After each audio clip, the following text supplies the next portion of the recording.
वनांचल TV 24 live. One विभाग के अधिकारियों ने पर्यावरण दिवस के अवसर पर सतनाला डैम परिसर में चलाया सफाई अभियान, लोगों को किया जागरूक। वन पर्यावरण एवं जलवायु परिवर्तन विभाग सरायकेला की ओर से 5 जून को मनाए जाने वाले विश्व पर्यावरण दिवस के अवसर पर गुरुवार को चांडिल प्रखंड अंतर्गत डोबो स्थित सतनाला डैम में वन कर्मियों द्वारा प्लास्टिक के उपयोग से होने वाले दुष्परिणाम के बाबत लोगों को जागरूक करने के उद्देश्य से वन कर्मियों द्वारा उक्त डैम परिसर में सफाई अभियान भी चलाया गया। इस बाबत सरायकेला वन प्रमंडल पदाधिकारी सबा आलम अंसारी ने बताया कि प्लास्टिक प्रदूषण को समाप्त करने के साथ ही पर्यावरण की सुरक्षा एवं संरक्षण के लिए जागरूकता बढ़ाने के उद्देश्य से वन क्षेत्र के समीप स्थित टूरिस्ट स्थलों पर सफाई अभियान चलाया जा रहा है और जागरूकता फैलाई जा रही है। यह अभियान पर्यावरण दिवस तक अलग अलग स्थानों पर लगातार चलाया जाएगा। वहीं सामाजिक वानिकी प्रभागीय वन अधिकारी राजीव रंजन कुमार ने बताया कि प्लास्टिक इन दिनों तीव्र गति से प्रदूषण फैल रहा है, जिससे पर्यावरण की रक्षा हेतु वन विभाग कृत संकल्पित है। उन्होंने लोगों से सिंगल यूज प्लास्टिक को दैनिक जीवन से दूर रखने का आग्रह किया ताकि प्लास्टिक के कारण हो रहे प्रदूषण से बचा जा सके। मौके पर चांडिल क्षेत्र अधिकारी शशि प्रताप रंजन, चांडिल वनपाल राधा रमन ठाकुर सहित सैकड़ों वनकर्मी उपस्थित थे। सरायकेला वन प्रमंडल के तरफ से सारे सरायकेला वासियों को विश्व पर्यावरण दिवस की हार्दिक बधाई एवं शुभकामनाएं। सरायकेला वन प्रमंडल के तरफ से आज के दिन डोबो डैम में सफाई अभियान का कार्यक्रम किया जा रहा है और इसमें काफ़ी प्लास्टिक बैग्स वगैरह हम लोगों ने इकट्ठा किया है, जिसको हम लोग अच्छे से डिकम्पोज और रिसाइकिल करने का प्रयास करेंगे।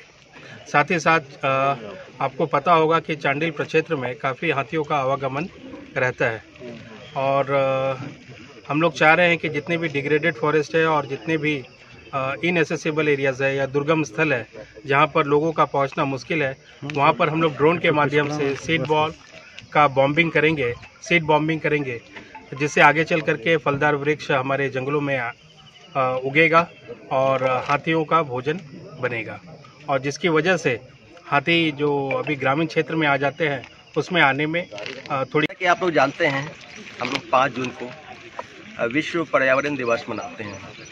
विश्व काफ़ी चिंतित रहती है कि पर्यावरण से जुड़ी समस्याओं को हम कैसे इंगित करें और उसमें कैसे सुधार कर सकते हैं, उस पर हम लोग बहुत काम करते हैं। इस वर्ष जो विश्व पर्यावरण दिवस मनाया जा रहा है उसका मेन थीम है big plastic pollution. Plastic pollution को हम लोग कैसे कम कर सकते हैं या हटा सकते हैं, उसी पे हम लोग इस बार विश्व पर्यावरण दिवस मना रहे हैं। जैसा कि आप लोग जानते हैं कि ये हर साल अलग अलग देश सेलिब्रेट करता है। इस साल गणराज्य कोरिया इसको सेलिब्रेट कर रहा है और वहीं से ये थीम आया कि हम लोग प्लास्टिक को कैसे पॉल्यूशन को कम कर सकते हैं। इसमें कुछ मुद्दे हैं जिस पे हम लोग को काम करना होगा।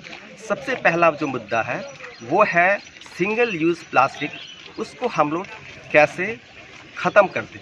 क्योंकि जो भी प्लास्टिक का बोतल है या और जो एक बार यूज़ करते हैं उसको हम लोग को हटा देना चाहिए।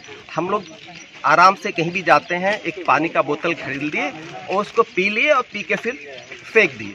फेंकने से होता क्या है कि वो बायोडिग्रेडेबल है नहीं, वो जहाँ पे भी है वहाँ पे 500 साल तक रहेगा और जितना दिन रहेगा उतना दिन पॉल्यूशन क्रिएट करता रहेगा। तो उसको हम खुद अगर हम नहीं जागरूक होंगे तो कोई और आके हमको इसमें बचा नहीं सकता है। तो अगर हम चाहते हैं कि जीवन को स्वस्थ रखें, पॉल्यूशन फ्री रखें, तो मुझे काम करना पड़ेगा और सिंगल यूज़ प्लास्टिक जो है उसको हम लोग को ख़त्म करना पड़ेगा।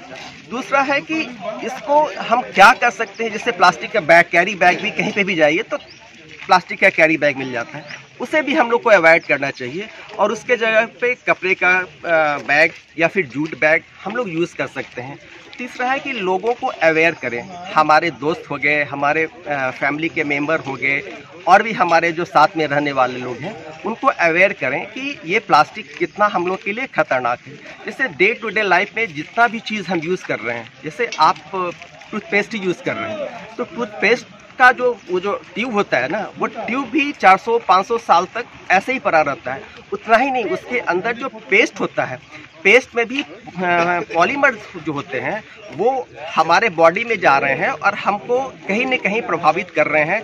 आज देखिए ना, हमारे पास, आप किसी के पास चले जाइए तो कई तरह की समस्याएं हैं। वो समस्याएं क्यों है? इसीलिए है कि हम प्लास्टिक के पॉल्यूशन को नहीं ख़त्म कर पा रहे हैं या नहीं रोक पा रहे हैं। तो हमें इसमें जागरूक होना पड़ेगा, लोगों को अवेयर करना पड़ेगा। और हम परचेज भी जब बाज़ार जा रहे हैं तो वहाँ पे भी हम ये प्रयास करें कि जो चीज़ प्लास्टिक से रैप्ड है वो सब चीज़ को अवॉइड करें, उस सब चीज़ को नहीं खरीदें। उसके जगह पे जो सिंपल मतलब जो बिना प्लास्टिक वाला चीज़ है उस चीज़ को परचेज़ करें।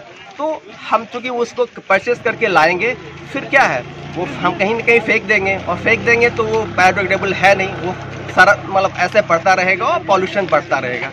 उस तरह से आप टेप जो हम लोग यूज़ करते हैं, किसी चीज़ को साटने के लिए टेप यूज़ करते हैं ना, वो टेप भी इतना खतरनाक है कि उससे जो निकलने वाले केमिकल हैं हमारे शरीर को, हमारे स्वास्थ्य को सीधे रूप से प्रभावित कर रहे हैं।